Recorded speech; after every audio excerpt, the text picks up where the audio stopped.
By election ಅಖಾಡದಲ್ಲಿ ರಾಜ್ಯ ದಿಗ್ಗಜರ campaign ಅಬ್ಬರ ಜೋರಾಗಿದೆ. ದಾವಣಗೆರೆ ಬಾಗಲಕೋಟೆ ಕೈ ವಶಕ್ಕೆ ಎರಡೂ ಪಕ್ಷಗಳು ಕಸರತ್ತನ್ನ ನಡೆಸ್ತಾ ಇದೆ. ಬಾಗಲಕೋಟೆಯಲ್ಲಿ ಬಿಜೆಪಿ ಗೆಲುವಿಗೆ ದೋಸ್ತಿಗಳು ಒಂದಾಗಿದ್ದಾರೆ.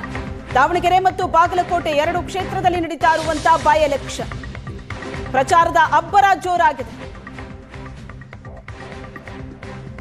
ಬಾಗಲಕೋಟೆಯಲ್ಲಿ ಬಿಜೆಪಿ ಗೆಲುವಿಗಾಗಿ ದೋಸ್ತಿಗಳು ಒಂದಾಗಿದ್ದಾರೆ. ಮಾಜಿ ಸಿಎಂ ಯಡಿಯೂರಪ್ಪ ಮತ್ತು ಕೇಂದ್ರ ಸಚಿವ ಎಚ್.ಡಿ. ಕುಮಾರಸ್ವಾಮಿ ಕ್ಯಾಂಪೇನ್ ಮಾಡಿದರು.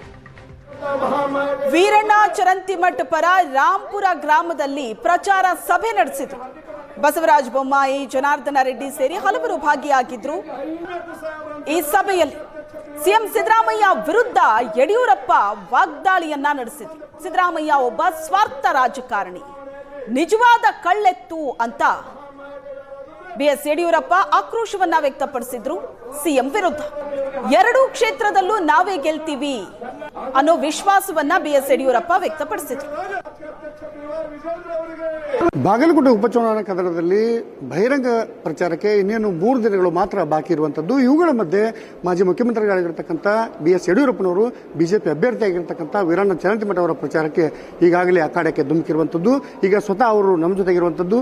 ಯಾವೆಲ್ಲ ಅಜೆಂಡಾಗಳೊಂದಿಗೆ ಅವರು ಹೋಗ್ತಾ ಇದ್ದಾರೆ, ಏನು ರಣತಂತ್ರಗಳನ್ನು ಹೆಣಿತಾರೆ ಅನ್ನೋದನ್ನ ಇವತ್ತಿನ ದಿವಸ ಅವ್ರನ್ನ ಕೇಳೋಣ. ಸರ್, ಇವತ್ತಿನ ದಿವಸ ಬಾಗಲಕೋಟೆಗೆ ಬಂದಿರುವಂತದ್ದು ತಾವು ಏನೆಲ್ಲ ಅಜೆಂಡಾಗಳೊಂದಿಗೆ ಜನರ ಮುಂದೆ ಪ್ರಚಾರಕ್ಕೆ ಹೋಗ್ತಾ ಇರುವಂತದ್ದು?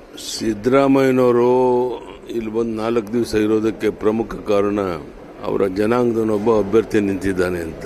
ಅವರು 4 ದಿವಸ ಮುಖ್ಯಮಂತ್ರಿಗಳು ಇಲ್ಲಿ ಇದ್ರು ಅಂದ್ರೆ ಅವ್ರಿಗೆ ಗೊತ್ತಿದೆ ಚುನಾವಣೆಯಲ್ಲಿ ನಮ್ಗೆ ಹಿನ್ನಡೆ ಆಗುತ್ತೆ ಅಂತ ಹೇಳಿ. ಅದಕ್ಕಾಗಿ ಇಲ್ಲಿ ಬಂದು 4 ದಿನ ಕುಂತಿದ್ರು, ಮತ್ತೊಮ್ಮೆ ಬರ್ತಾರೆ ಅಂತ ಸುದ್ದಿ ಇದೆ. ಇಷ್ಟಾದರೂ ಸಹ ಜನ ಈ ಭ್ರಷ್ಟ ಸರ್ಕಾರದ ಬಗ್ಗೆ ಬೇಸತ್ತಿದ್ದಾರೆ, ಆಕ್ರೋಶಗೊಂಡಿದ್ದಾರೆ, ಬದಲಾವಣೆಗೆ ಹಾತೊರಿತಾ ಇದ್ದಾರೆ. ಸಿದ್ದರಾಮಯ್ಯ ಒಬ್ಬ ಸ್ವಾರ್ಥ ರಾಜಕಾರಣಿ, ಅಧಿಕಾರ ಮದದಿಂದ ಜನಹಿತವನ್ನು ಸಂಪೂರ್ಣ ಮರೆತು ಭ್ರಷ್ಟಾಚಾರದಲ್ಲಿ ತೊಡಗಿದ್ದಾರೆ ಅನ್ನೋಂಥ ಭಾವನೆ ಸಾಮಾನ್ಯ ಮತದಾರರಲ್ಲಿ ಬಂದಿರೋದ್ರಿಂದ ಈ ಚುನಾವಣೆಯಲ್ಲಿ ನಿಶ್ಚಿತವಾಗಿ ಇಲ್ಲೂ ನಾವು ಗೆಲ್ತೇವೆ, ದಾವಣಗೆರೆಯಲ್ಲೂ ನಾವು ಈ ಚುನಾವಣೆಯಲ್ಲಿ ಗೆಲ್ತೇವೆ. ಸರ್, ಸಿದ್ದರಾಮಯ್ಯ ಅವರು ಹೇಳ್ತಾರೆ ಬಿಜೆಪಿಯವರು ಸುಳ್ಳುಗಾರರು, ಅವ್ರು ನಂಬೇಡಿ, ಮತ ನಮಗೆ ಹಾಕಿರೋ ಅವರು ಕಳ್ಳೆತ್ತುಗಳಿದ್ದಾರೆ ಅಂತ ಹೇಳ್ತಾರೆ. ಸರ್, ಯಾರು ಕಳ್ಳೆತ್ತು ಯಾರು ಏನು ಅನ್ನುವಂಥದ್ದು ಚುನಾವಣೆ ಫಲಿತಾಂಶ ಬಂದ ಮೇಲೆ ಗೊತ್ತಾಗುತ್ತೆ.